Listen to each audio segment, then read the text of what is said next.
दोस्तों, आवाज़ ऊँची हो तो कुछ लोग सुनते हैं, लेकिन अगर बात ऊँची हो तो बहुत सारे लोग सुनते हैं। एक प्रेरणादायक छोटी-सी कहानी है। कहानी एक 24 साल के लड़के की है। लड़का जो एक सेठ के यहाँ नौकरी करता था, उसके माँ-बाप इस दुनिया में नहीं थे। उसकी ज़िंदगी बड़ी परेशानी से चल रही थी। वह रोज़ाना जाता था, पैसे कमा के घर आता था, खाना बनाता था, खाता था और सो जाता था। एक दिन उसने 4 चपाती और सब्ज़ी बनाई और गया हाथ-मुँह धोने। जब हाथ-मुँह धोकर वापस आया तो देखता है केवल 3 चपातियाँ ही बची हैं, एक गायब है। वह थोड़ा दुखी होकर संतोष कर लिया। दूसरे दिन भी यही हुआ। तीसरे दिन उसने ध्यान रखा और चूहे को पकड़ लिया। एक मोटा सा चूहा चपाती लेकर जा रहा था। चूहे को पकड़ा तो चूहे ने कहा कि भैया, मेरी किस्मत का क्यों खा रहे हो? मेरी चपाती तो मुझे ले जाने दो। तो लड़के ने कहा, बेटा, मेरे पास में ज़्यादा पैसे नहीं हैं, सिर्फ 4 चपाती मैंने बनाई, उनमें से तू एक ले जा रहा है। मैं क्या करूँ? मेरी ज़िंदगी ने मुझे बेहाल कर रखा है। तो चूहे ने कहा, अच्छा ये बात है, तो तुम्हारी इन समस्याओं का जवाब एक ही इंसान दे सकता है। लड़के ने पूछा, कौन है? तो चूहे ने कहा कि गौतम बुद्ध। तुम उनके आश्रम में जाओ, उनसे अपनी ज़िंदगी के बारे में पूछो, वो तुम्हें रास्ता बताएंगी करना क्या है। लड़के ने कहा, ये तो बहुत बढ़िया बात है, और उसने चूहे की बात मानकर गौतम बुद्ध से मिलने को चल पड़ा। उसने सेठ से 5-6 दिन की छुट्टी ले ली। रास्ता लंबा था, जाते जाते रात हो गई। अंधेरा छाने लगा। अब लड़के को कुछ दिखाई नहीं दे रहा था। थोड़ी दूर चलने पर एक हवेली दिखाई दी। वहाँ गया, जाकर रात रुकने के लिए शरण मांगी। हवेली की मालकिन ने पूछा कि बेटा, कहाँ जा रहे हो? तो लड़के ने कहा, माँ, मैं तो गौतम बुद्ध के आश्रम उनसे मिलने के लिए जा रहा हूँ। तो मालकिन ने कहा, बहुत बढ़िया जगह जा रहे हो। गौतम बुद्ध से हमारे भी एक सवाल का जवाब लेकर आना। अगर वो हमारे सवाल का जवाब दे दें तो लड़के ने कहा, जरूर आपका सवाल पूछूंगा, बताइए। तो हवेली की मालकिन ने कहा, बेटा, हमारी 20 साल की लड़की है, जो 20 सालों से एक शब्द भी नहीं बोली। वह बोल नहीं सकती, बस उनसे पूछ लेना कि मेरी बेटी कब बोलेगी। या बोलते बोलते उनकी आंखों में आंसू आ गए। तो लड़के ने कहा, माता जी, आप परेशान ना हो, मैं जाऊँगा और आपके सवाल का जवाब जरूर लेकर आऊँगा। लड़का अगले दिन चल पड़ा। रास्ता बहुत ज़्यादा लंबा था। रास्ते में उसे बड़े बड़े पहाड़ मिले, ऊंचे ऊंचे पहाड़, बर्फ वाले पहाड़। उसे समझ में नहीं आ रहा था कि इन्हें कैसे पार करूंगा। आश्रम पहुंचने में बड़ी देर हो जाएगी। तभी उसे एक जादूगर दिखाई दिया, जो वहां बैठ करके तपस्या कर रहा था। वह जादूगर के पास गया और उससे बोला, मुझे गौतम बुद्ध से मिलने के लिए जाना है। रास्ता तो बहुत ही परेशानी वाला लग रहा है, कैसे मैं पार करूंगा? तो जादूगर ने कहा कि गौतम बुद्ध से मिलने जा रहे हो, तो मेरे भी एक सवाल का जवाब लेकर आना।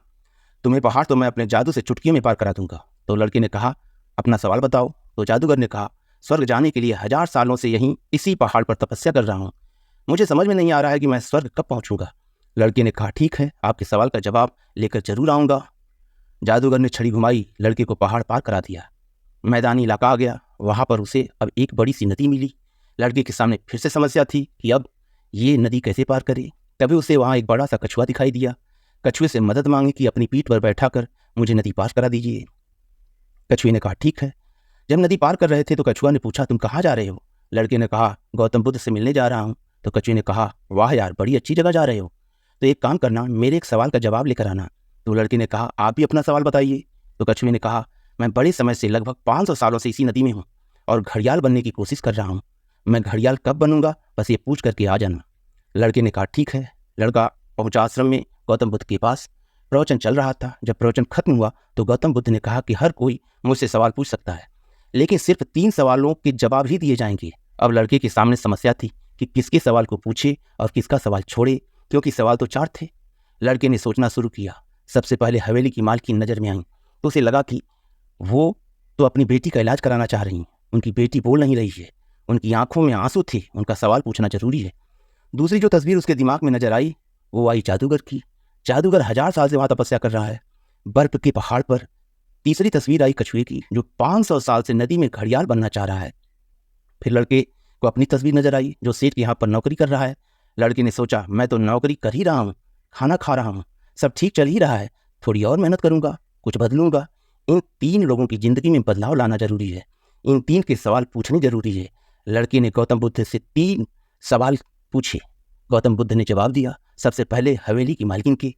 उन्होंने कहा कि उस मालकिन की बेटी की जैसे ही शादी होगी वह लड़की बोलना शुरू कर देगी। दूसरे सवाल का जवाब देते हुए गौतम बुद्ध ने कहा कि उस जादूगर से कहना कि वह अपनी छड़ी छोड़ दे। जिस दिन वह अपनी जादू की छड़ी छोड़ देगा, उसी दिन वह स्वर्ग चला जाएगा। अब तीसरा सवाल था कछुए का। गौतम बुद्ध ने कहा कि उस कछुए से कहना कि वह अपना कवच उतार दे। कवच ही उसकी बाधा है। जिस दिन उसने कवच उतार दिया, उसी दिन वह घड़ियाल बन जाएगा। लड़की ने गौतम बुद्ध को नमस्कार किया और वापस चल पड़ा। पहले कछुआ मिला। कछुए से कहा, भैया, कवच ही तुम्हारी बाधा है। जिस दिन तुम यह कवच उतार दोगे, गौतम बुद्ध ने कहा है, ठीक उसी दिन तुम घड़ियाल बन जाओगे। कछुआ खुशी में जैसे ही उसने अपना कवच उतारा, उसमें से मोती ही मोती निकल आए। कछुए ने कहा, इन मोतियों का मैं क्या करूंगा, इन्हें अब तुम रख लो। उसने लड़के को सारा मोती दे दिया और अब कछुआ घड़ियाल बन गया था। लड़का थोड़ा आगे चला तो जादूगर मिला। जादूगर को जाकर कहा, भैया आपको अपनी छड़ी छोड़नी होगी, तभी आप स्वर्ग जा सकते हो। जादूगर खुशी में झूम उठा और कहा, यह लो, छड़ी छोड़ दी, इसे अब तुम रख लो, मैं स्वर्ग चला। और जादूगर स्वर्ग चला गया। अब बारी आई तीसरे सवाल की। वह पहुंचा हवेली में, जहां मालकिन के सवाल का जवाब बताना था। मालकिन से जाकर बोला, मालकिन आपका जो सवाल था उसका जवाब मिल गया। आपकी बेटी की जैसे ही शादी होगी, उसी दिन से वह बोलना शुरू कर देगी। मालकिन ने कहा, क्या बात है, तो अब देर किस बात की, मेरे सामने तो दूल्हा खड़ा है, तुमसे बढ़िया लड़का कौन हो सकता है। लड़की को बुलाया। लड़की ने लड़के को और लड़के ने लड़की को देखा। दोनों की आपस में शादी करा दी गई। जैसे ही शादी हुई, लड़की ने पहली बार बोला और कहा, आप तो वही हो जो उस दिन मेरे यहाँ हवेली पर आकर रुके थे। लड़की ने बोलना शुरू कर दिया। लड़के की जिंदगी में पैसा आ गया, क्योंकि मोती ही मोती आ गए थे। जादूगर की छड़ी आ गई, जिससे ताकत आ गई, और शादी भी हो गई। अब लड़के की जिंदगी पूरी तरह बदल चुकी थी। यह सिर्फ इसलिए हुआ कि लड़के ने अपनी चिंता छोड़कर दूसरों का ख्याल रखते हुए अपने सवाल का त्याग कर दिया था। दोस्तों, परोपकार से आदमी दूसरों का भला तो करता ही है, साथ ही साथ उसका भी बहुत बड़ा भला होता है। इस दुनिया में पानी का जहाज जब तक किनारे पर होता है, तब तक सबसे ज़्यादा सुरक्षित होता है, लेकिन उसे दूसरे किनारे पर जाने के लिए इस किनारे का त्याग करना पड़ता है, लहरों से भिड़ना पड़ता है, मुकाबला करना पड़ता है। इस लड़के ने जब तक अपना सवाल नहीं छोड़ा तो उसे अपना जवाब नहीं मिला था, और जैसे ही छोड़ा उसे सब कुछ मिल गया। दोस्तों, यह छोटी सी कहानी जरूर है, लेकिन बहुत बड़ी बात सिखाती है। अगर आप कुछ कमाल करना चाहते हैं तो त्याग कीजिए। त्याग अपनी बुरी आदतों का, आलस्य का कीजिए। सुबह जल्दी उठना शुरू कीजिए। अपनी ज़िंदगी की जो भी गलत आदतें हैं उसे हटा दीजिए, तभी जाकर आप कमाल कर पाएंगे। अगर हमारी यह छोटी सी कहानी अच्छी लगी हुई हो तो दोस्तों, इसे लाइक और सब्सक्राइब करिए। धन्यवाद।